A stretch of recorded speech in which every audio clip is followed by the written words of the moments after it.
Innal hamdalillah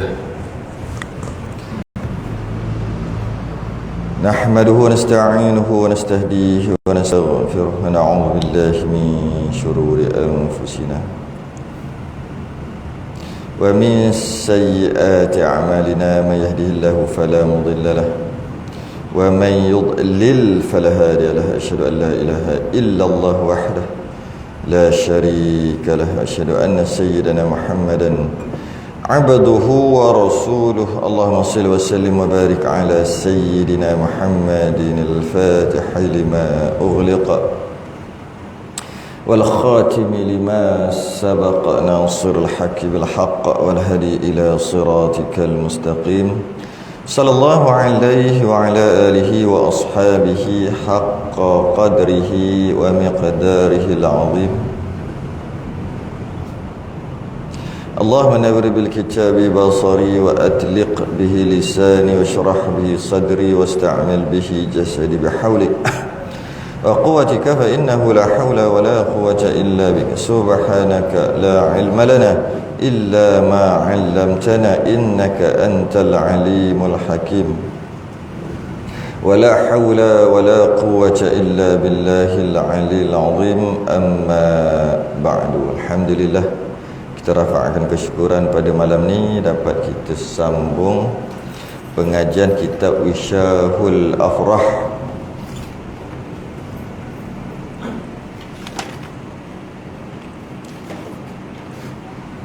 Surat 33.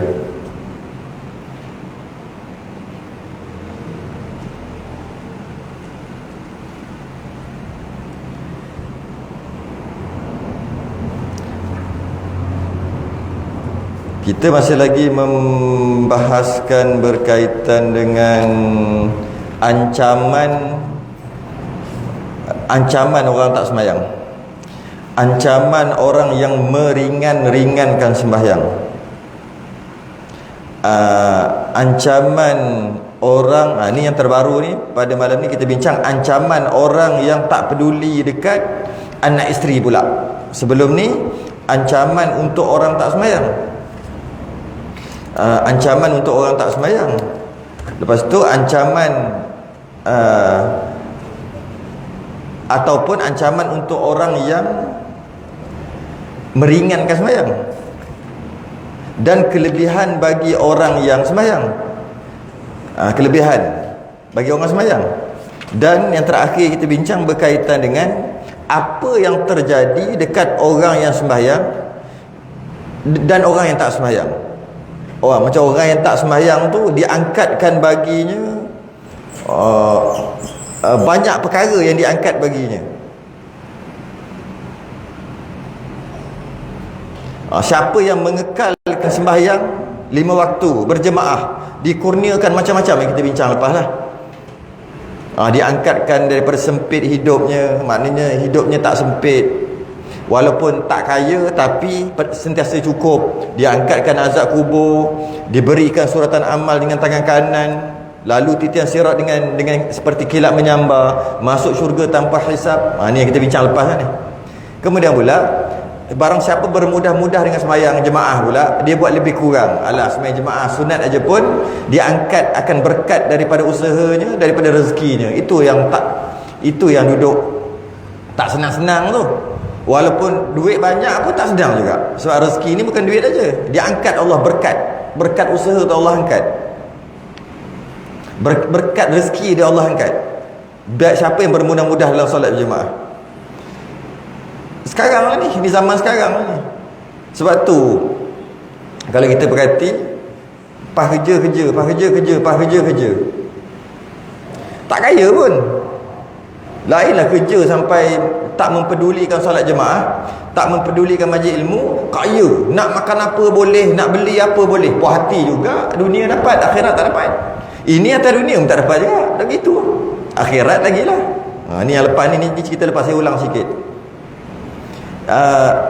Tiada diterimakan amalnya. Tu tengok, tu muka surat berapa? 31 kan. Lepas tu dihilangkan tanda kebajikan pada mukanya. Nampak muka tu tak ada muka kebajikan. Dia ambilkan rohnya padahal ia lapar dan dahaga. Allah. Dikeraskan atas soal kubur. dalam kubur sempit lagi kelam, dikeraskan atasnya hisab pada hari kiamat, dia murkakan Tuhan, Allah murka dan masuk ke dalam neraka sebagainya. Ini yang lepas. Ancaman bagi orang yang bermudah-mudah dalam solat berjemaah.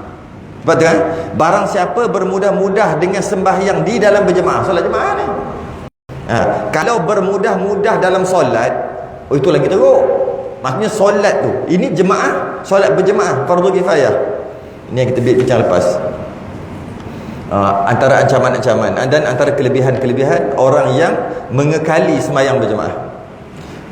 Baik, mari kita masuk yang malam ni, muka surat 33 tu lah. Jawi muka surat 9. Qala al-mu'allif rahimahullahu ta'ala wa nafa'ana wa iyyakum bi 'ulumihi fid darin amin ya rabbal alamin. Dan ketahui olehmu hai saudaraku. Baik dia cakap ni. Tuan guru kita yang karang kitab ni dia cakap baik. Ketahui olehmu hai saudaraku. Ini adalah panggilan yang baik.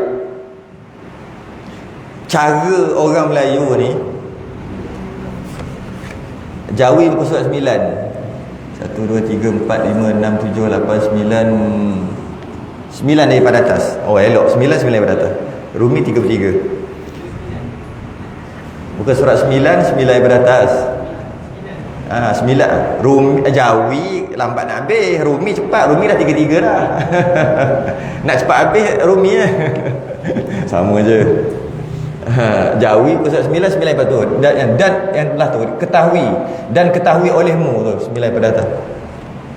Dan ketahui olehmu hai saudaraku. Ini satu uslub, satu cara, cara pengarang kitab panggil ataupun nak ajar ataupun nak beri pesanan. Kalau kita tengok kitab-kitab lama ni, dia ada seni tau. Dia ada seni, cara dia memberi tazkirah, cara menyampaikan ilmu, ada seni. Ada seni. Kerana orang Melayu dia tak sama dengan orang Arab. Orang Melayu ni dia cepat terasa, tak boleh kasar, dia macam-macam. Nak panggil kena panggil lembut-lembut, mendayu-dayu dan sebagainya. Begitulah orang Melayu. Jadi bila kita banyak baca kitab lama, kita akan tahu, oh seninya dia, cara dia panggil tu pun. Mula-mula saya tak perasan sangat. Apabila sejak akhir-akhir ni saya mula mengarang kitab, tak siap lagi lah. Rupa-rupanya bukan senang. Nak menyampaikan maklumat senang, buat poin pun boleh, buat bintang-bintang 1, 2, 3 pun boleh. Tapi nak tarik pembaca, nak tarik hati pembaca dan nak sampaikan tu tak senang. Setakat nak buat poin semua boleh. Dekat sekolah universiti kan, keluarkan isi penting tu kan. Sekarang ada lagi tak ada punya tu? Keluarkan isi penting daripada karangan di atas. Dulu saya ada dulu. Senang je, buat poin-poin 1, 2, 3 je. Tapi nak tarik orang bukan senang. Nak tarik orang untuk belajar dan nak memahamkan orang dengan cara yang lembut. Tengok ni. Ini uslub orang Melayu. Tapi bahasa Arab lain, orang Arab lain. Mungkin cara dia kasar. Woi, wahai orang-orang yang jahil, contoh dia okey je. Dia okey je. Tapi kita juga kata gitu. Jahil macam ni. Jahil tu bahasa Arab dia tukar. Bodoh macam ni dah. Itu pun dia tak datang dah. Nak ajar sikit. Mu bodoh sangat ni main nak ajar sikit. Dia tak datang lah. Tapi kita orang Melayu memang gitu. Sensitif. Tengok. Dan ketahui olehmu hai saudaraku. Ini kalau cakap dekat orang Arab ni dia gelak aja. Apa benda nak ajar orang cakap lembut-lembut macam ni? Nak ajar katok ah. Kata nak belajar. Beza. Mungkin dekat Afrika lain, mungkin dekat London Amerika lain caranya, berbeza. Tapi kalau tanah Melayu Nusantara, dia kena buat lembut-lembut. Buat kasar-kasar orang tak datang. Azan kasar orang tak datang. Cuba azan kasar sering. Allahu Akbar, Allahu Akbar, Allahu Akbar, Allah. Tak apa benda sama azan. Malah aku pergi masjid lain lah. Dia kena Allahu Akbar, ajak marilah macam panggil. Itu cara orang kita. Kita ni Melayu ni dia ada seni dia dan dia istimewa sikit. Dia tak sama. Cakap dia pun berlapis, berlapik, cakapnya berkias. Cakapnya. Kita pun dah tahulah memang keturunan kita pun. Dan ketahui olehmu hai saudaraku. Maksud apa? Marilah nak bagi tahu ni hai saudaraku. Dia beri taufik akan kamu oleh Allah. Puji dulu. Mudah-mudahan Allah bagi taufik, Allah bagi jalan dekat kamu. Dan hidayah akan kamu. Hidayah tu apa? Hidayah tu Kita dapat melihat yang benar itu benar, yang salah itu salah. Itu hidayah. Sebab sekarang ni bukan, orang yang tak dapat hidayah, dia tengok yang salah tu betul, yang betul tu salah. Sekarang lebih-lebih jelas lagi, kita boleh tengok orang tu dia dapat hidayah ataupun tidak dekat media sosial. Nampak sangat. Keluar satu-satu apa isu, dia komen kat bawah, kita nampak dia ni dapat terima. Boleh nampak jelas. Dulu payah sikit nak nampak, dapat jelas-jelas. Yang isu semasa tu belum tentu betul salah. Dia nampak apa? Aku dah agak dah, dia ni memang pembohong. Nampak. Kalau orang tu tak bohong, maknanya dia nampak yang benar itu salah, maka dia tak ada hidayah. Hidayah ni maksudnya nampak yang benar itu benar, yang salah itu salah. Itu hidayah. Kalau yang benar itu salah, yang benar itu dia nampak salah, yang salah itu dia nampak benar, dia tak ada hidayah. Taufik pula, bila dah nampak yang benar itu benar, nak buat lah. Boleh tak buat? Kalau boleh buat, ada taufik. Kalau tak boleh buat, tak ada taufik. Tapi hidayah ada. Ada orang taufik hidayah tak ada. Tak dapat jalan kekuatan, tak dapat. Nampak pun tak nampak. Ada orang mendapat hidayah saja, tapi taufik tak dapat. Hidayah dia nampak, oh yang tu betul, yang betul, tapi aku tak boleh buat. Tak cukup, tak ada taufik. Ada orang ada taufik, tak ada hidayah. Ini paling kesian. Taufik ada, hidayah tak ada. Macam mana? Kekuatan nak buat ada, tapi yang dia buat semua salah. Sebab hidayah ni melihat yang benar itu benar. Taufik ada, kuat lepas ibadah, lepas semayang, tapi tak mengaji, menyebabkan semayangnya dia tolak. Dia cuma ada taufik, dia tak ada hidayah. Kita nak taufik dan hidayah. Ya, dia puji dulu. Itu cara kita orang Melayu. Sebelum nak tegur apa-apa, belanja makan dulu. Sombat dalam mulut dia dengan duit kita. Sombat dulu. Lepas tu katok dia terima, silakan. Bagi dia dulu. Tu caranya. Puji dulu, lepas tu baru katok. Itu cara orang kita. Tak boleh direct terus. Diberi taufik akan kamu oleh Allah dan hidayah akan kamu. Mudah-mudahan Allah bagi taufik dan hidayah. Dia doakan untuk kita. Bahawasanya lazim atas kamu menyuruhkan segala isteri-isteri kamu dan segala anak-anak kamu dengan semayang. Suruhlah isteri-isteri kalau ada lebih daripada seorang, dan anak-anak kalau ada anak lebih daripada seorang. Suruh dengan semayang. Suruh. Lepas suruh, tak habis kat situ, dan memeliharakan atasnya, dan memelihara semayang. Suruh, pergilah semayang. Tu suruh. Memelihara, tengok pakai baju apa tadi? Pakai kain apa semayang tadi? Tu memelihara. Pakai kain ni. Kain ni buat tidur kan? Pergi tukar, semayang balik. Tu memelihara. Kalau suruh, pergilah semayang. Kita kebanyakan yang saya perhati, dah baik dah suruh, tapi tak pelihara. Mak ayah dah baik dah, dia suruh tapi tak pelihara. Tak guna. Kita nak suruh dan pelihara. Kerana tanpa suruh, tanpa memelihara, sekadar suruh, dia akan buat sambil lewa. Dia buat sambil lewa, lebih kurang aja dia buat. Sebab janji buat. Dia kena pelihara. Tengok, tak silap, ini kain buat tidur. Kenapa semayang? Pakai kain. Memanglah kalau tak ada najis boleh, tapi kita semayang ni, kita kena ada pakaian khusus untuk memelihara. Lepas tu tengok, masa dia semayang tu tengok, betul tak? Ada tamakninah ke tak?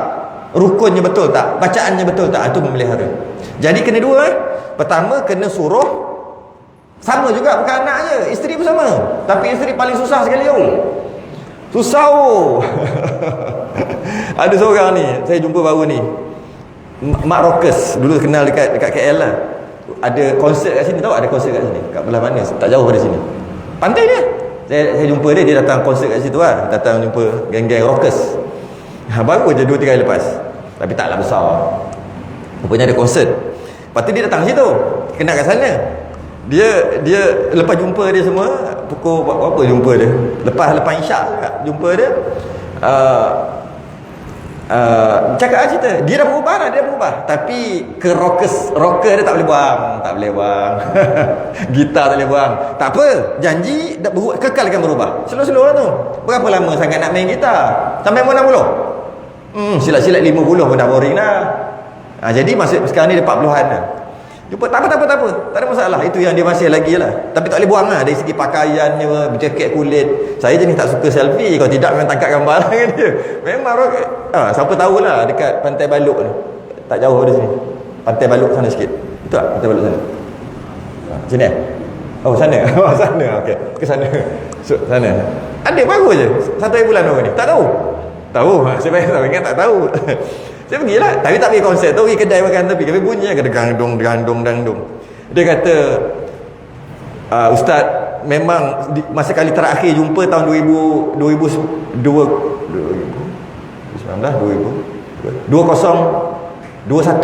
tahun lepas lah. Tahun lepas last jumpa dia. Dia nak berubah, kita dah ajar dia follow saya dan sebagainya, kita ajar dia nak berubah ni. Nak berubah. Dia bukan orang jahat pun. Cuma tahulah mak rokah ni tahulah sana kan. Bukannya pun. Dia nak cuma lebih lagi menjaga. Jadi bila sembah semayang dah jaga rambut gini pun ni. Tapi jaga lagi.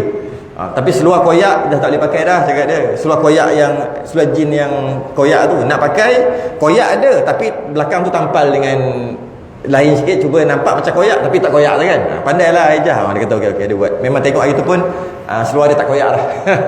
Nampak seluar ni putih koyak dekat paha ni. Dia tengok, oh dia tampal kat belakang warna putih. Jadi pandai dia. Nak juga rokah dia. Jadi dia dah kahwin ada anak. Dia kata lepas dia berubah, lepas kita tak jumpa setahun tak jumpa dia. Saya pindah sini tak jumpa setahun tak jumpa.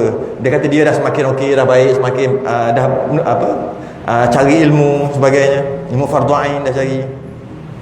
Saya dah siap dia belajar tauhid, dia dah start belajar. Dan dia semayang apa semua. Dia cerita pasal semayangnya. Dia cerita baru ni dia cerita pasal semayang. Dia kata dah boleh berubah lah. Dia tahu lah mak rocker dia gualu je. Saya campur semua orang.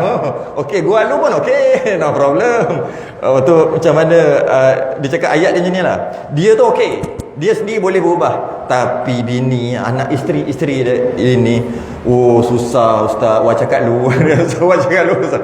Kita dengar wah cakap lu lah. Susah. Sebab apa susah? Isteri. Sebab masa kahwin lara tu dulu, dia bersanding atas lori kat Felda mana saya lupa atas lori dengan bini dia sama-sama rockers. Dia punya lori berjalan bersanding atas tu. Nak bagi tahu sehati sejiwa, sejawa lah. Nak bagi tahu kan. Tiba-tiba setelah dekat-dekat 20 tahun kahwin, lebih kurang, dia berubah. Dia boleh ubah anak dia. Anak dia tahu ayah aku ni baru je, dulu pun jahanam juga. Tak apa, ayah dia kuat, maka anak kena ikut. Tapi bini tak boleh. Abang tu bagus minggu ikut ustaz.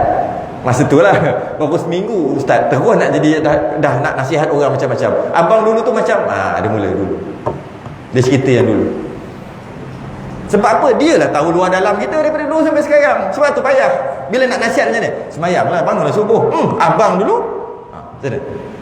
Abang sekarang 45. Saya baru 35. Abang 45 baru start. Saya 35, saya dah 10 tahun ni.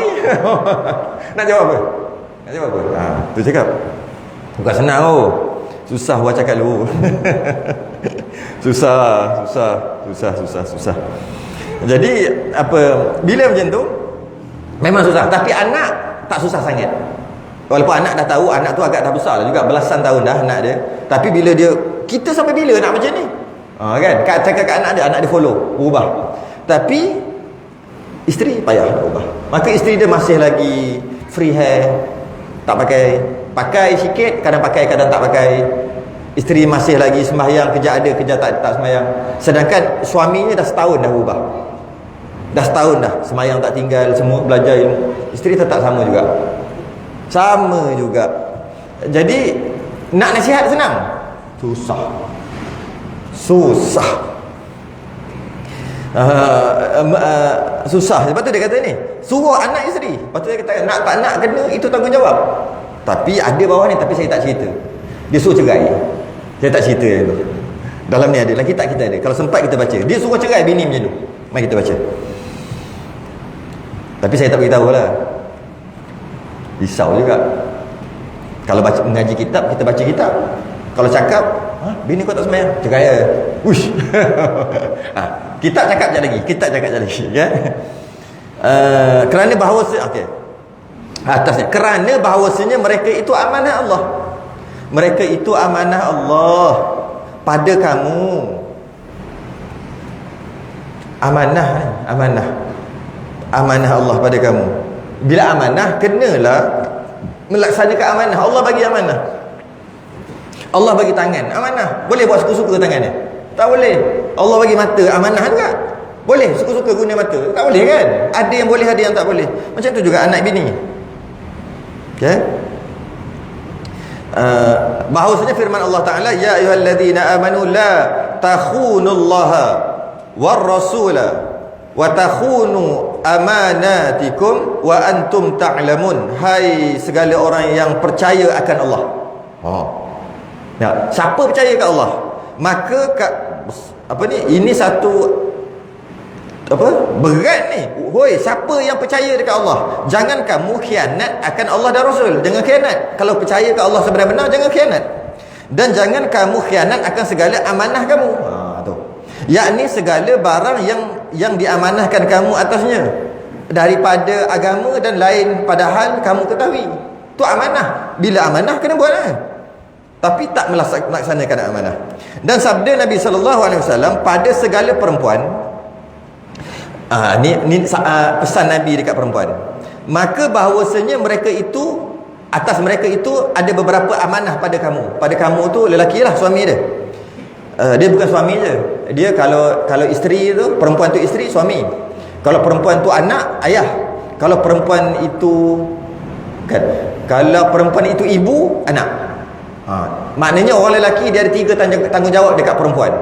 Jika dia ada isteri, maka lelaki tadi wajib, amanah dia adalah isteri. Jika dia ada anak perempuan, namanya bapak lah, bapak ada amanah ke anak perempuan. Jika lelaki itu ada mak, ada mak, dan mak tu dah tak ada lelaki, mak tu dah meninggal lelaki dia. Ayah kita meninggal lah mak tu dah meninggal dah lelaki dia, maka anak lelaki ni wajib. Tapi kena tegur dengan cara yang beradab lah. Tapi kewajipan adalah atas anak untuk menyuruh, menasihati mak. Bab semayang dan bab lain lah. Jika ayah tak ada, laki dia tak ada. Tapi kalau ayah dia ada, ayah dia lah tanggungjawab. Okay? Maka bahawasanya mereka itu beberapa amanah pada kamu. Maka mereka yang tiada menyuruh akan isterinya dengan sembahyang, siapa yang tak suruh dan tiada diajarkan sembahyang, ini memelihara. Suruh tapi tak ajar, tak boleh juga. Suruh saja tapi tak ajar, tak boleh juga. Suruh saja, kena ajar. Ajar boleh beberapa cara. Pertama, boleh ajar sendiri. Yang kedua, boleh cari orang buat datang rumah untuk ajar. Yang ketiga, suruh dia keluar belajar. Tiga-tiga boleh. Pilih mana satu. Yang terbaik, suami sendiri ajar. Tapi biasa payah kan? Payah. Nak ajar anak payah. Saya jumpa ramai tok guru tak ajar anak dia sendiri. Memang jarang sangat tok guru yang ajar anak dia. Allah, jarang nak dapat. Biasa tok guru dia akan hantar anak dia dengan tok guru lain. Sebab apa? Nak marah macam mana anak? Marah macam mana? Hafal ni. Anak malah hafal. Nak cakap macam mana? Ayah kan? Jadi biasanya untuk dapat anak yang berjaya, jika dia tu tok guru, dia akan hantar dekat kawan-kawan dia, tok guru lain, hantar keluar. Semua gitu. Jarang sangat. Adalah jumpa sekali-sekala, tapi jarang sangat ayah boleh ajar anak dia kena garang sungguh lah. Kena hati kering kan? Hati kering hati kering apa? Tak kira. Anak rotan pun rotan lah. Tak kira. Kerah tak ada. Macam tak sayang, tapi sayang. Kerah. Tu tak kira bini lagi. Abang, anak kita tu dah anak kita seorang. Habis hancur lebur. Baik hantar kat orang, biar orang pukul kalau dia buat salah. Maka bahawasanya mereka itu berpamanah. Maka mereka yang tiada menyuruh akan isterinya dengan sembahyang dan tiada diajarkan sembahyang. Dia kena ajar sekali, jangan suruh aja. Anak pun samalah. Anak pun jangan suruh aja, kena ajar sekali. Maka senyap telah khianat ia akan Allah dan Rasul. Dia telah khianat. Khianat dengan kawan, putus kawan tu. Khianat dengan adik-beradik, putus saudara tu. Khianat dengan Allah Rasul macam mana? Lagi teruk tu. Dan mustahiklah ia daripada Allah, dan mustahiklah ia. Mustahak tu, mustahik tu maksudnya bahasa Melayu jadi mustahak. Ni mustahik, apa yang sesuai, layak. Dan layaklah, mustahik tu layak. Dan layaklah ia daripada Allah akan seksa. Maksudnya layaklah kena seksa dengan Allah jika dia mengkhianati amanah yang Allah bagi, iaitu anak dan isteri, mesti suruh dan mesti ajar. Dia pergi suruh saja, tak ajar, layak dia kena seksa. Dia ajar aja, tak suruh, tak boleh juga. Anak kecil anak kecil, ajar saja tak suruh, tak boleh juga. Suruh dan ajar. Tapi ramainya suruh aja, tak ajar. Ajar lah, tak boleh ajar, panggil ustaz warta rumah, ustazah warta rumah. Tak boleh berlambak majlis ilmu, tak boleh beli data RM35 unlimited. 35. Dengar, jangan buka benda lain. Dengar, berlambak ada kuliah live alamin, berlambak ada hari. Nak yang kelakar, nak yang garang, ada belaka. Cari dia. Kalau itu lagi banyak lagi yang lain-lain, page lain. Okey, tak bagi juga dosa. Kerana bahawasanya tiada mengikut ia akan firman Allah Ta'ala. Kenapa layak terima seksa? Kerana dia tak ikut perintah Quran, iaitu wa'mur ahlaka bis-salah. Suruh ahli kamu. Ahli itu yang tanggungjawab dia lah. Bis-salah, dengan solat. Wastabir 'alaiha, dan sabar. Dan sabar. Suruh solat dan sabar. Kenapa digandingkan solat dengan sabar? Kerana solat sangat berat. Sedekah dengan solat senang sedekah lagi. Sedekah keluar duit ni, harta kita kerja kita keluar, nak banding dengan solat senang keluar harta lagi. Bukti, ada program agama pakat-pakat hantar duit tapi tak datang. Tu bukti. Buktinya duit ataupun harta mudah, lebih mudah berbanding dengan semayang. Semayang lagi susah. Minta gotong royong, ramai. Minta datang solat jemaah, tak ramai. Gotong royong ramai. Gotong royong tu benda baik juga. Nak kira gotong royong ni guna tenaga, ramai. Apa lagi? Time banjir, nak hantar mana? Time sekarang ni Johor banjir, nak hantar Johor banjir. Sebelum ni pun laku kat sini kan, sampai terputus-putus jalan tu. Nak hantar ke mana? Sampai ke Kelantan hantar. Ramai, berlori-lori, berhailat-hailat solat jemaah. Bila ajak solat jemaah, waktu tu mungkin solat jemaah dah ramai-ramai, ada ustaz, ada apa, oi kita singgah masjid tu, memanglah sembahyang. Lepas pada tu dah habis, dah banjir, buat program yang sama, grup yang sama, cuma ajak datang solat jemaah kat sini. Semua datang? Tak. Maknanya bantu tu baik, bantu orang tu baik. Habis tenaga, habis masa, habis duit, tak bantu orang, baik. Tapi sebaik-baik tu pun nak banding dengan sembahyang lagi susah. Sembahyang lagi susah. Sebab tu wastabir 'alaiha. Tak ada pun suruhan untuk bantulah orang dan sabar. Banyakkan sedekah dan sabar, tak ada. Banyakkan puasa dan sabar, tak ada. Banyakkan apa? Banyakkan tolong orang dan sabar, tak ada. Apa lagi? Semua baik-baik tu dan sabar, tak ada. Yang ada sembahyang dan sabar. Sebab sembahyang paling susah sekali. Wastabir 'alaiha. Sabar apa ni? Bagi diri kita, sabar sembahyang kita sendiri, dan dari segi suruhan, sabar untuk suruh. Lepas suruh.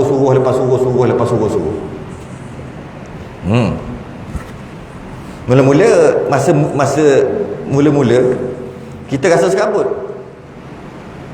Sebab suruh dah besar pun suruh juga. Saya antara keluarga yang tu kecil, biasalah kena suruh. Kita dah masuk pondok, suruh lagi, suruh semayang, ketuk pukul 5.30 waktu tu, lebih kurang 10-20 minit sebelum subuh, ketuk dah, ketuk dah. Kita dah ngaji pondok dah pun, tak payah dah ketuk. Sampai dah kahwin, dapat anak, ketuk lagi, balik sekali-sekala, ketuk subuh, on. Suruhnya. Ada orang tak suruh dah, suruh. Mula-mula kita sebut, lama-lama Allah, memang pun kadang-kadang memang perlu kesabaran untuk suruh. Kadang-kadang suruh setelah 40 tahun baru ikut. 40 tahun. Kalau pergi semayang, terus semayang. Oh, itu bersyukurlah banyak-banyak, sujud syukur banyak, bersyukur saya dapat anak gitu. Lagi bagus, bunyi nampak azan terus pergi semayang. Oh, itu jarang dah dapat sama sekarang ni. Yang biasanya kena suruh macam apa? Pahat dengan pukul. Ketuk baru pergi satu. Jadi nak cari macam drill tak ada. Letak tak ada. Yang ada kena macam pahat dengan pukul. Sekali ketuk, sekali lah masuk. Itu pun sikit. Baik drill, grinder, potong terus. Tak ada. Payahlah zaman sekarang. Lepas tu ayat seterusnya, la nas'aluka rizqan, pelik lagi. Tadi bincang pasal sabar.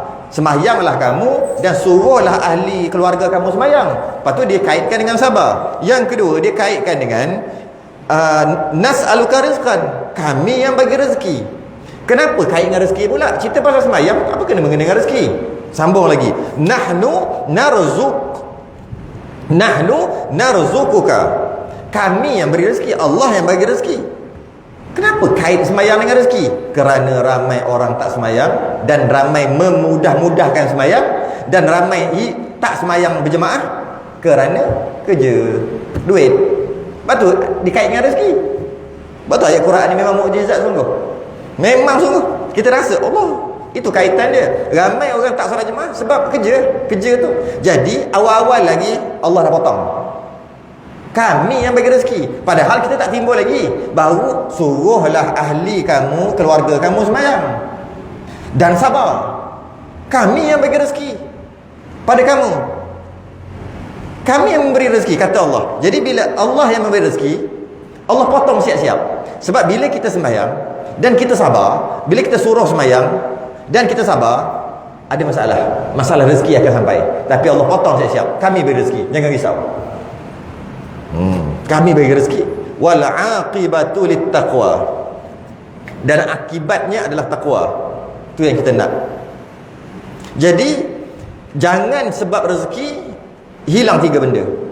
Hilang sembahyang kita sendiri, hilang menyuruh anak sembahyang kerana anak tu sibuk cari duit, isteri sibuk cari duit, sebab dia yang bayar rumah separuh-separuh.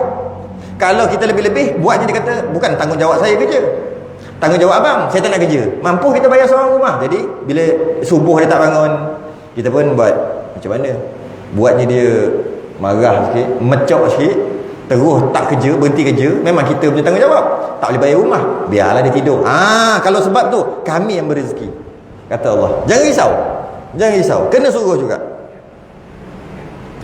Maka makna ayat telah terdahulu sebutnya. Dia dah bagi tahulah makna ayatnya.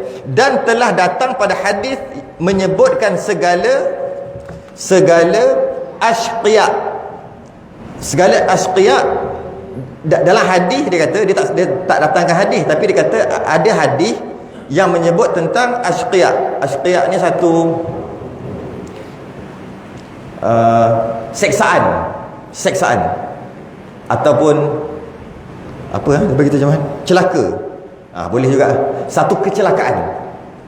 Jadi telah ada pada hadis menyebutkan kecelakaan bagi orang yang tak sembahyang, dan bagi orang yang tidak menyuruh anak dan isterinya sembahyang. Dan disebutkan setengah daripada mereka itu akan lelaki yang tiada menyuruh. Ni best cerita, kisah pula. Dan ni kisah itu maksud, dan disebutkan setengah daripada mereka itu, maksudnya telah dikisahkan satu cerita, satu kisah akan lelaki yang tiada menyuruh akan isterinya dengan sembahyang. Dia tak suruh isteri dia sembahyang pun. Maka apa kebajikan pada perempuan yang tiada agama baginya? Bahasa kasarnya, apa guna perempuan jadi walaupun lawa? Gitu kot. Apa guna perempuan jadi kalau walaupun lawa, walaupun kaya, walaupun banyak harta perempuan ni, apa guna kalau tak sembahyang? Dan suami dia tak suruh lagi dia sembahyang. Kalau suami suruh dia tak nak sembahyang, perempuan ni tak ada guna punya orang. Kasar. Habis ramai yang macam tu, ramai yang tak guna. Tak macam mana? Maka apa kebajikan dan apa kebajikan pada lelaki yang tiada menyuruh akan isterinya? Kalau macam tu, dah lah tak guna punya perempuan. Laki yang tak suruh ni pun tak guna punya orang, tak ada guna punya orang. Itu. Atau anak perempuannya, kalau dia tak suruh anak perempuan dia, anak perempuan tak guna dia panggil. Kalau anak perempuan tak sembahyang, tak guna. Kasar ni. Atau saudara perempuannya. Satu lagi. Saya sebut tadi 3 kan, ada satu lagi. Adik-beradik perempuan. Lelaki ada 4. Yang pertama, dia kena jaga perempuan. Laki kena jaga perempuan 4. Yang pertama, dia kena jaga isteri dia, kalau ada isteri. Yang kedua, dia kena jaga anak perempuan dia, kalau dia ada anak perempuan. Yang ketiga, dia kena jaga mak dia, kalau ayah dia dah meninggal. Jaga mak dia. Jaga tu maksud jaga sembahyang ni. Yang keempat, kena jaga adik-beradik. Jika adik-beradik perempuan, jika adik-beradik dia tu ada laki, barulah laki dia, baru lepas. Kalau laki tak ada, janda ataupun tak kahwin, adik-beradik laki yang kena jaga adik-beradik perempuan. Tu terlupa satu. Dengan sembahyang, maka bahawasanya akan dilaknatkan dia dahulu daripada rahmat Allah.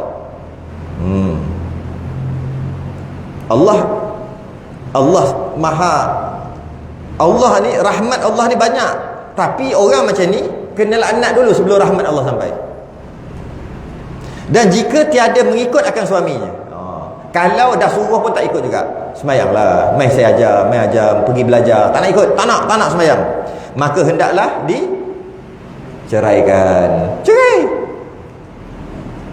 diceraikan dia kerana bahawasanya ia seteru Allah, musuh Allah. Nak duduk dengan musuh Allah, apa satu bilik satu katil? Jadi macam mana? Cerai. Ada ada berani? Kalau ikut tak apa, kalau lari-lari tak apa. Lari-lari tu maksud laki dia tak ada, tak sembahyang. Laki dia ada sembahyang, tak apa lagi. Tak apa tu dengan maksud tak suruh cerai tu. Yang suruh cerai ni tak mau tengah, tolak. Sembahyang boleh bagi makan. Saya pernah dengar sembahyang boleh bagi makan, boleh bagi kenyang. Sembahyang betul kenyang. Bini kata gitu kat laki. Laki baik, bukan baik, laki dulu sama macam dia lah, lepas tu jadi baik. Dia gitu, biar masa kahwin kebiasaannya dia akan jadi sekufu. Masa kahwin tu sama, sebab tu boleh kahwin biasa. Lepas pada tu yang kalau yang masa kahwin tu sama lara, tak peduli agama, memang akan sama. Dia panggil sekufu. Tapi bila dah kahwin, itu yang akan berubah jadi baik salah seorang. Kalau dua-dua berubah, senang kan. Kalau salah seorang, tu masalah tu. Kena cerai pun cerai. Antara mahkamah membenarkan cerai bila isteri memfailkan perceraian. Bila isteri memfailkan perceraian, mahkamah kena terima. Antara hujah yang mahkamah terima adalah tak sembahyang. Tak sembahyang, tak apa. Dengan ini mahkamah, saya sebagai hakim gini jatuhkan mufaraqah ataupun tercerai. Ketuk, cerai. Dia cerai bini orang. Hakim cerai bini orang. Dia tak cerai bini dia cerai bini orang. Boleh, atas jawatan hakim tu boleh. Apa alasan? Tak sembahyang, boleh. Tapi dia ada banyak step. Maksudnya suruh sembahyang dulu, isteri perhati, isteri datang, dia dah sembahyang dah, macam tu tak boleh lah.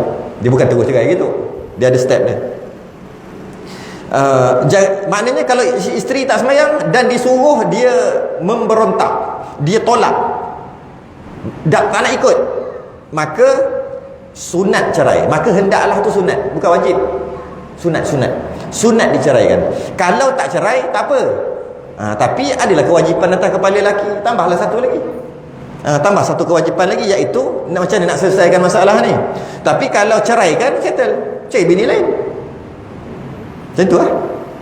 Tapi semua orang tak nak dia. Nasib baik lah dia ni juga nak kahwin dengan aku, kata nak cari yang lain. Tahu lah.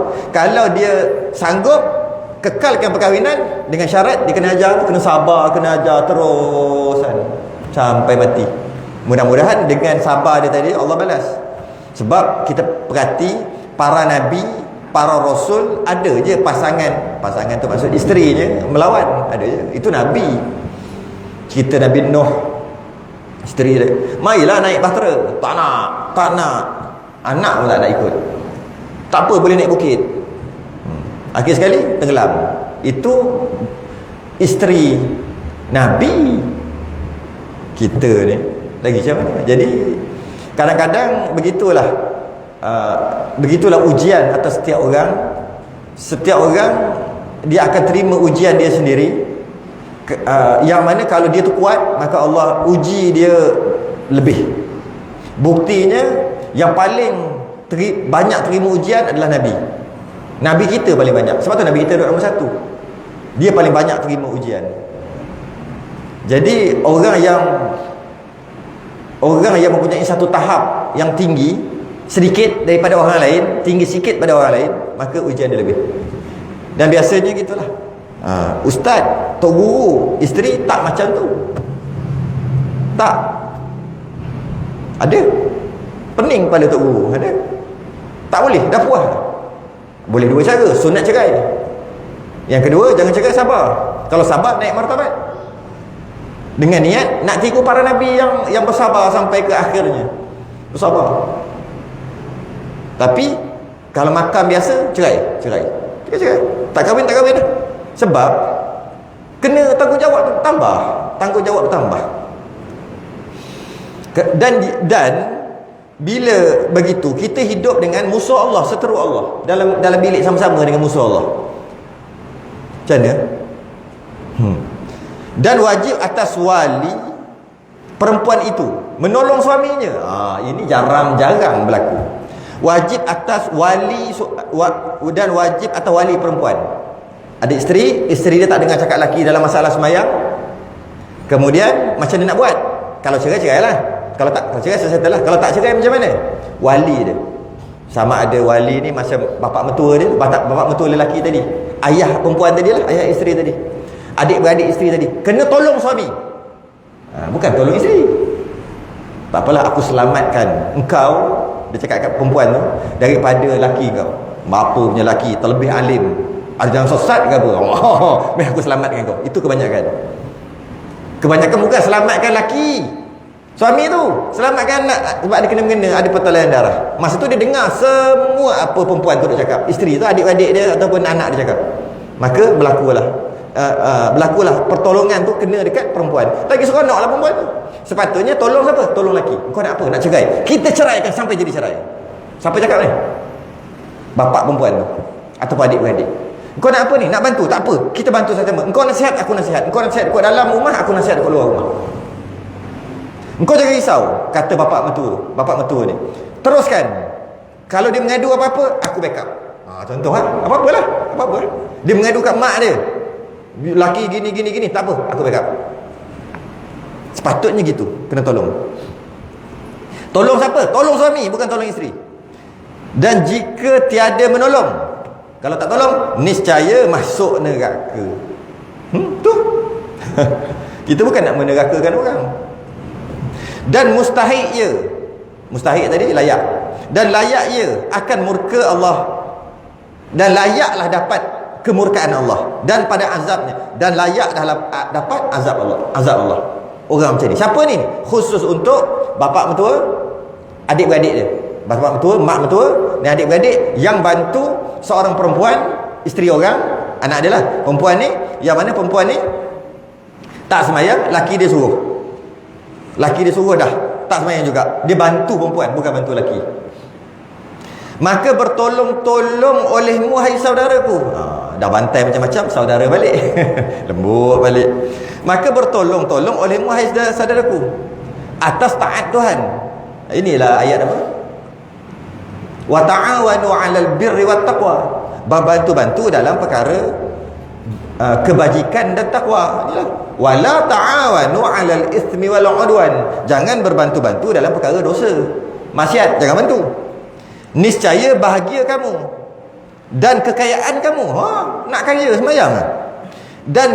Dan kelepasan kamu akan azab Allah. Dan jangan kamu bermudah-mudah dengan pekerjaan ini. Jangan buat lebih kurang. Jangan bermudah-mudah dengan pekerjaan ini, pekerjaan menyuruh sembahyang tadi tu. Tapi ramai zaman sekarang bermudah-mudah je buat sembahyang. Tapi bab periksa, bab suruh masuk tuition, keras. Kena belajar ni. Nanti kan dapat A semua, nanti boleh kerja, gaji besar. Lepas tu bagi kat mak. Jangan lupa. Tu dia suruh. Kenapa ni? Ini tak dapat A, ini tak dapat A. Pergi masuk tuition. Itu dia keras. Tapi bab sembahyang dia mudah-mudah. Sembahyang? Dah. Masih bila sembahyang tak tahu. Mudah-mudah kan? Dia bermudah-mudah. Sembahyang pula ikut suka tak mengaji. Maka demi Allah, bahawasanya tiada bermudah-mudah dengan pekerjaan ini, melainkan mereka yang tiada kebajikan padanya. Tiada kebajikan. Macam inilah. Orang yang bermudah-mudah mesti bukan orang baik. Macam tu. Itulah istilah. Orang yang bermudah-mudah dalam sembahyang, dalam menyuruh sembahyang, bukan orang baik. Dan patutlah atas dia kalimah azab. Patutlah kena azab. Dan firman Allah Ta'ala, wa haqqa 'alaihimul qawlu fi umamin qad khalat min qablihim minal jinni wal ins innahum kanu khasirin. Dan patutlah atas mereka itu, layaklah atas mereka itu firman Allah Ta'ala dengan azab. pada perhimpunan beberapa umat yang telah binasa dahulu daripada mereka itu. Maknanya orang dulu, umat dulu dah ramai binasa sebab tak semayang dan bermudah-mudah dalam semayang. Telah binasa daripada jin dan manusia. Jin pun ada kena musnahkan, dan manusia memang banyaklah. Bahawasanya mereka itu adalah sekaliannya orang-orang yang kerugian. Rugilah. Bila rasa ni? Kat padang mahsyar baru rasa rugi. Dan berkata Al-Habib Abdullah bin Alawi Al-Haddad dalam Nasaih,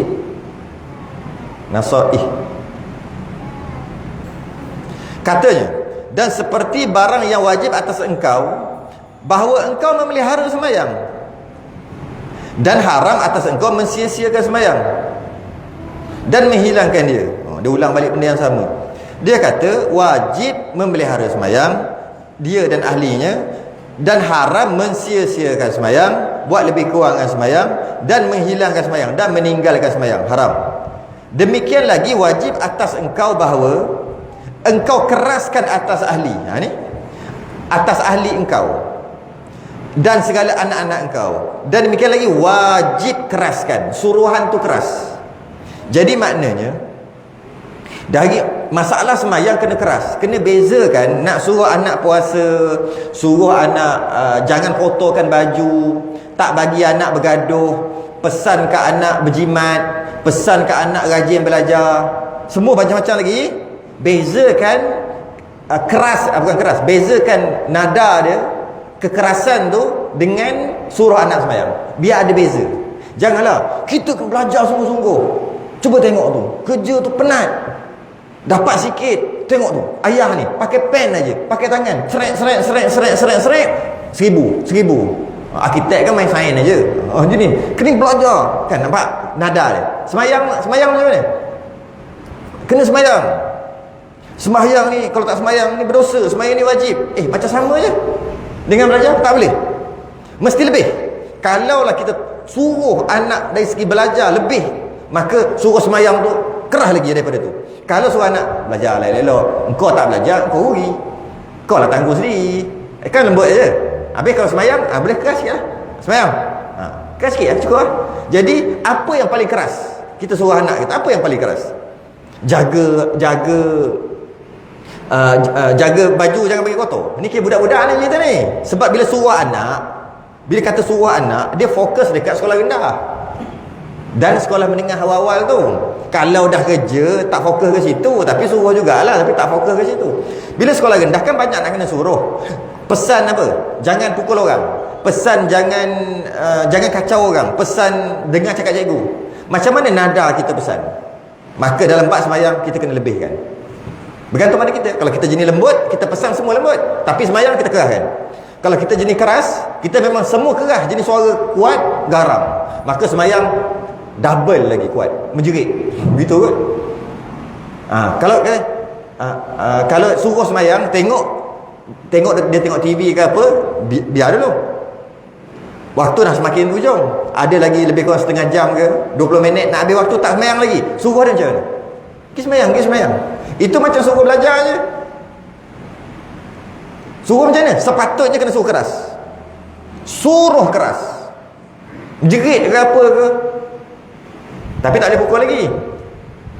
Yang kalau yang pukul tu bila tak nak sembahyang, umur 10 tahun ke atas, baru boleh pukul. Ini dia sembahyang, cuma biasalah budak-budak jerit tu, sembahyang benda ni.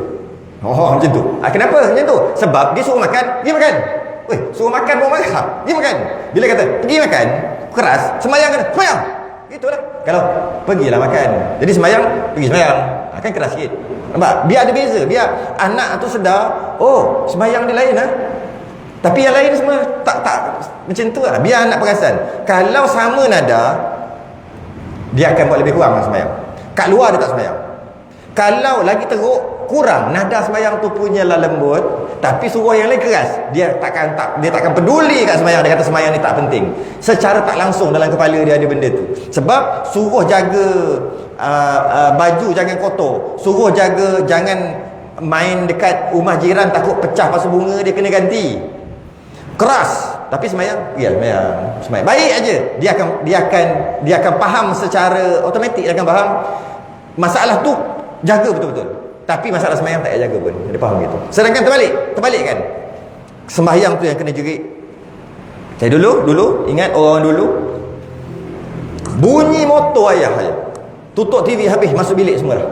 Bunyi motor. Lam mereta. Ayah saya naik lam mereta dulu. Dia lagi kuat daripada Vespa. Siapa kenal, orang lama kenal lam mereta. Bunyi jauh saya rasa mungkin berapa? 100 meter, 200 meter dah bunyi kat motor tu. Tok bunyi motor tu. Dia macam lam mereta. Bunyi tok. Kita tengok TV ni, tengah tengok Ultraman ni, tutup terus masuk bilik. Sebab tak semayang lagi. Bukan sebab dia tak bagi tengok TV. Tak semayang lagi. Bila dia tengok, dia tanya, tak semayang? Tak. Tu dia jerit. Dia akan jerit. Dia akan marah. Masuk bilik, ambil wuduk, semayang. Dia sampai je, duduk kat luar kejap. Masuk rumah, kita bawa lepas semayang. Buka TV balik. Dah semayang? Dah. Tapi nak ceritanya, takut tu sebab tengok dia punya. Kalau kata dia tak makan daripada, adik-beradik mengadu kan, dia tak makan daripada pagi tadi, tak makan ya, dia tak makan pun. Kenapa tak makan? Pergi makan. Kita nampak keras dia tu sikit. Tapi kalau semayang kita nampak macam hilang akal. Macam tu lah umpama. Macam hilang akal. Jadi kita tahu ini penting, makan tak penting. Tu sepatutnya. Ini anak tak makan punya lah marah. Sumbat. Tak semayang, belai. Masalah. Dia salah faham nanti. Orang dulu gitu lah. Bunyi motor je, hilang lah. Hilang lah bunyi motor. Sekarang preh motor, ayah potong preh motor ke depan, preh anak bodoh. Tak peduli nak tengok. Ayah slow sikit nak tengok ni Korea ni, Running Man. Nak tengok Running Man ni, cerita ni apa ni, tengah seronok pergi preh pula kat luar. Tak peduli pun sekarang. Itulah zaman sekarang. Sambung lagi. Mana tadi? Ni. Demikian lagi wajib atas engkau bahawa engkau keraskan atas ahli keluarga engkau, kena keras. Dan atas segala anak-anak engkau kena keras suruh. Bila keras ada beza dengan yang lain. Ada beza dengan suruhan lain. Biar ada beza. Dan atas mereka yang di bawah perintahan engkau.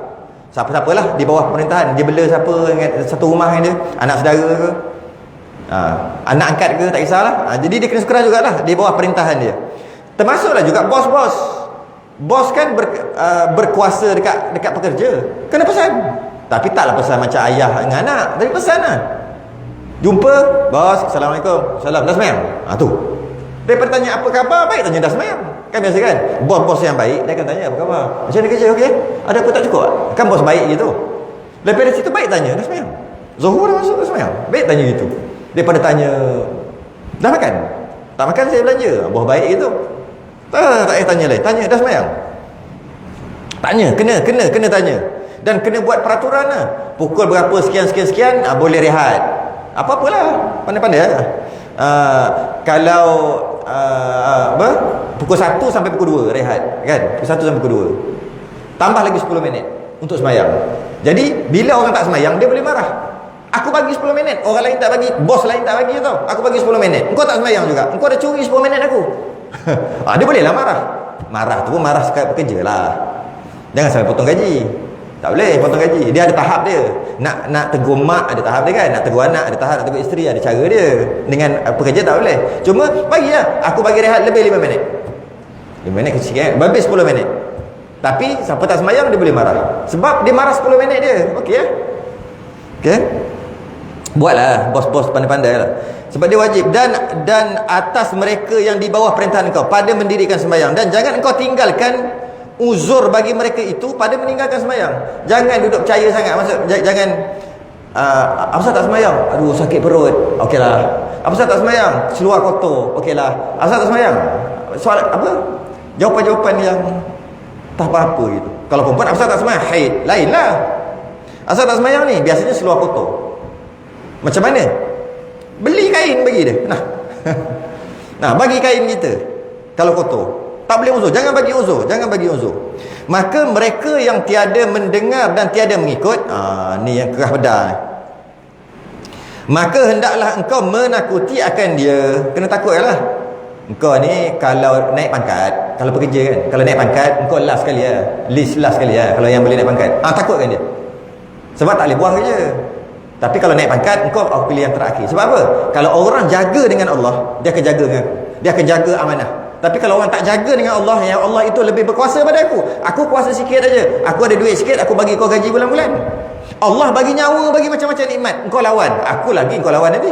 Kata gitu dia. Jadi engkau adalah orang yang terakhir akan naik pangkat. Gitu lah. Bagi tahu gitu. Itu kalau bekerja. Kalau anak pun sama. Takutkan dia. Apa-apa.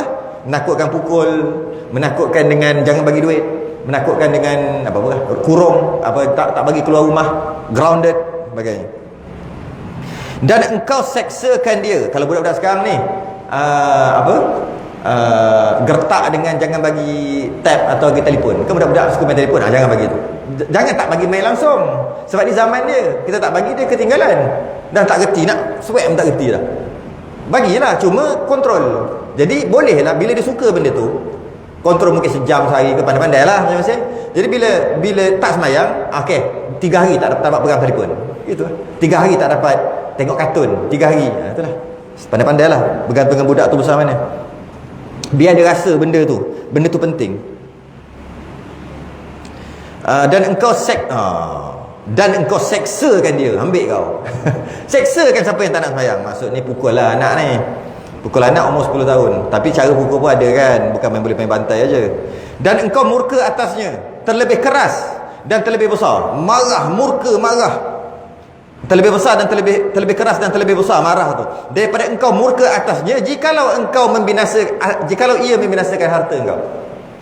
Dia ambil paku kereta baru beli. Dia pun buat macam ni. Sret. Marah. Kita plastik dalam tak buka lagi. Sayang, lepas 3 bulan baru nak buka. Nak pergi bawa kedai. Dia ambil bukan apa, kita cuba fikir. Paku dia seret. Seret. Okey, itu tak logik lah. Okey, tak apa. Dia pakai seluar. Seluar dia ada button, butang besi. Dia naik atas bonet tu, dia pergi. Kalau seronok dapat ni baru. Dia pakai selipar. Selipar ada pasir. Bergaluh tak? Bergaluh apa? Habis lah kan? Marah tak? Okey, mana marah tu? Dah nampak dah kadar marah kita tu. Okey, dah dapat dah kadar marah. Dia kata, kalau tak semayang, kena lebih pada tu lagi. Adakah kita buat gitu? Adakah kita ada kredit card,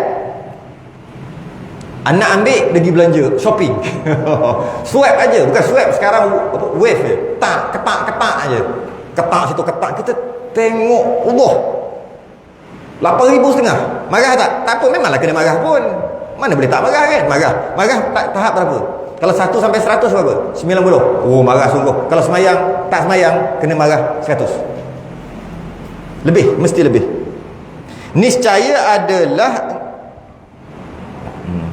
maka jika tiada engkau kerjakan yang demikian itu, kalau buat lebih kurang aja, niscaya adalah engkau itu daripada orang yang bermudah-mudahkan dengan semayang. Itulah yang mau mudah-mudah. Sama ada ayah tak peduli. Oh, harta, kereta engkau marah sangat. Anak pecahkan pasu bunga jiran kau marah sangat. Anak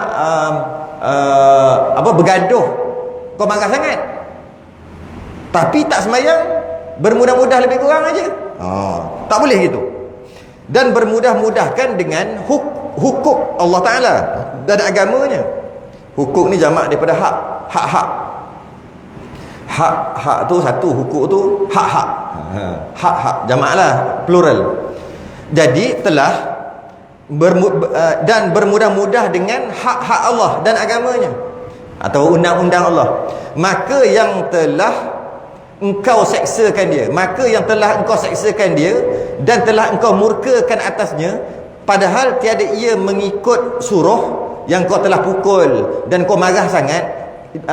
Padahal sebab dia tak buat ni, sebab dia tak ikut suruhan, dan tiada ia takut. Kalau dia tak takut, dia tak peduli, maka hendaklah engkau jauhkan dia daripada diri engkau. Duduk jauh, tak kira siapa, duduk jauh. Kalau kawan, jangan kawan. Duduk jauh. Dan engkau halaukan dia daripada engkau. Kalau rumah tu halau rumah. Tengoklah anak besar mana. Kalau 20, 30 tu halau kan. Kalau anak umur 10 takkan halau. Itu cara lain pula kan. Yang dah balik ni halau. Halau tu bahasa kasar. Bahasa mudahnya, jangan bagi duduk dalam rumah tu, suruh dia keluar. Budak-budak boleh je keluar sekarang, 20-an dah keluar dah pun. Tak suruh pun dia orang tak nak duduk rumah dah. Tak suruh pun nak keluar. Kita kata duduklah rumah, boleh aku tengok-tengok kan kalau salah apa sebenarnya. Nak duduk kat luar. Cuma maksud halau tu gitulah. Jangan baik duduk sekali dengan dia. Jangan satu bumbung. Orang Cina kata sui. Sui kalau ada dalam tu. Orang tak semayang, ada dalam rumah tu, sui. Maka bahawasanya ia syaitan. Masya Allah. Saya tak cakap, saya tak perasan pun. Terbaca, patut kena baca slow sikit. Maka bahawasanya ia itu syaitan. Lembut sikit. Siapa ni yang tak semayang tu? Tiada kebajikan padanya. Allah, hai. Tak ada kebaikan padanya. Syaitan. Dan tiada berkat, tak ada berkat atasnya. Dan haram berkasih-kasih dengan dia. Sebab tu sunat cerai tadi. Jangan berkasih-kasih sayang. Tak payah berkasih-kasih. Dan haram duduk bercampur-campur dengan dia. Jangan buat macam dengan ketidak sembahyang dia, dalam dia menolak sembahyang, dia tak peduli kat sembahyang. Jangan kita, istilah dia panggil sekarang, jangan kita normalisasikan dia. Jangan normalkan perkara itu. Macam sekarang ramai orang normalkan apa? Laki lembek. Laki lembek. Kan? Manyah ke apa yang lembek. Kenapa kita, apa bukti kita normalisasi kan? Kita telah sedikit kita boleh terima dalam masyarakat. Sedangkan dulu dapat anak macam tu, Allah, menconteng arang ke muka mak ayah, pindah kampung, dapat anak macam tu. Ini bukan yang lembut, ini yang sengaja dilembutkan. Ini tidak, dia buat pula produk, kita beli. Sebab produk dia power, elok, kaya-gaya dah, duduk luar negara dah. Siapa ni? Siapa lah. Kita tak boleh pergi luar negara. Tak pernah pergi pun naik kereta terbang luar negara. Pakat-pakat support. Dia panggil normalisasi. Sepatutnya boykot. Boykot. Terang-terang langgar perintah. Terang-terang. Tapi kita gitu lah. Anak nak kahwin, saudara nak kahwin, ambil mak andam. Tengok-tengok mak andam ada misai. Rupanya bukan mak andam, pak andam. Tak apa, dia buat lagi cantik daripada yang perempuan buat. Perempuan make up. Tak apalah, sekali seumur hidup. Nak kahwin aja kan, nak hitam kahwin. Tampak kita telah normal. Patutnya boykot. Boykot apa? Boykot jangan ambil orang macam ni untuk bekerja sekali. Kalau diorang ambil juga, jangan datang dia punya kundi kahwin. Biar kosong, biar lauk hantar kat surau masjid. Untung surau masjid boleh makan malam tu. Biar lauk tak habis. Tapi kita apa? Normal kan. Macam tu juga, tak semayang, elaklah. Tak semayang boleh lagi gurau-gurau. Tak semayang boleh lagi belanja makan dia. Boleh, macam-macam boleh buat. Haram berkasih-kasih, haram duduk bercampur-campur. Itulah bercampur-campur. Dan wajib berseteru, wajib jadikan dia musuh akan dia. Dan berputus akan dia. Putus. Kita putus. Dan ia daripada mereka yang menyalahi akan Allah dan Rasul. Memang dia lawan Allah dan Rasul. Firman Allah Ta'ala, la tajidu qawman yu'minuna billahi wal yawmil akhir yuwadduna man haddallaha wa rasulah walau kanu aba'ahum aw abna'ahum aw ikhwanahum aw ashiratahum. Tiada engkau dapat akan kaum yang percaya mereka itu dengan Allah dan hari kiamat. Dia kata bertaulan dan berkasih-kasih akan mereka dengan yang menyalahi akan Allah. Orang yang percaya pada Allah dan hari kiamat, dia takkan buat baik dengan orang yang menyalahi Allah dan Rasul, orang yang lawan Allah dan Rasul, orang yang tak sembahyang. Okey? Yakni yang menyalahi akan Allah dan Rasulnya itu segala bapa-bapa mereka, walaupun bapa mereka, walaupun keluarga lah bapa mereka sendiri, atau segala anak-anak mereka, atau segala saudara mereka itu, atau segala keluarga mereka. Surah apa ni? Al-Mujadalah ayat 22. Ni amaran ni, amaran. Maka dinafikan. Nak berhenti kat mana? Dah habis dah pun. Kita habiskan je lah. Alah. Maka dinafikan akan iman daripada mereka yang bertaulan dan berkasih-kasih berkasih-kasih dengan segala orang yang menyalahi akan Allah dan Rasul, maka iman dia dipertikai. Engkau betul ke beriman dengan Allah ni? Habis kau elok je bercampur dengan orang tak semayang ni. Dia kata aku bercampur sebab aku nak nasihat dia. Tak apa, ada alasan tak apa. Okay. Dan kita dah baca sebelum ni, nak buat rumah, nak buat apa pun tak boleh panggil dia. Kalau ingat kita baca sebelum ni. Dan jika ada mereka itu daripada orang yang sehampir-hampir daripada segala yang hampir sekalipun, maksudnya saudara mara sekalipun, maka lobakan olehmu hai saudaraku rahmat akan kamu oleh Allah. Maka lobalah, tamaklah kita dengan rahmat Allah. Macam mana? Atas mengekalkan sembahyang dan hadirkan dia di dalam masjid. Datang masjid surau, kekalkan sembahyang kerana haloba nak kepada rahmat Allah.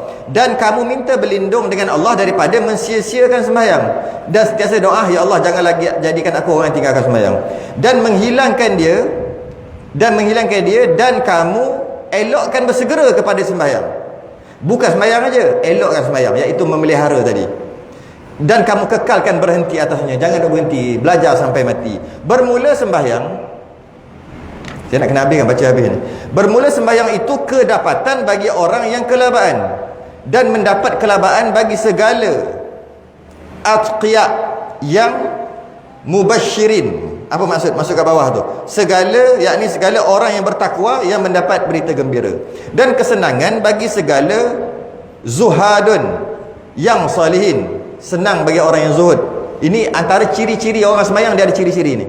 Dan sembahyang itu kelakuan dan perangai bagi segala orang yang berbahagia, yang muhtadin, yang hibur hatinya. Orang sembahyang dengan berhibur hatinya sembahyang. Bagi safwatun yang muhibbin. Kat bawah tu semua ada dia punya makna. Yang ni orang yang terpilih lagi dikasihi. Dan ghanimah, harta bagi segala sadatun yang arifin, dan ubat-ubatan bagi segala ulama yang amilin. Ubat sembahyang ni tiada membimbangkan mereka itu daripada sembahyang oleh syaghilun,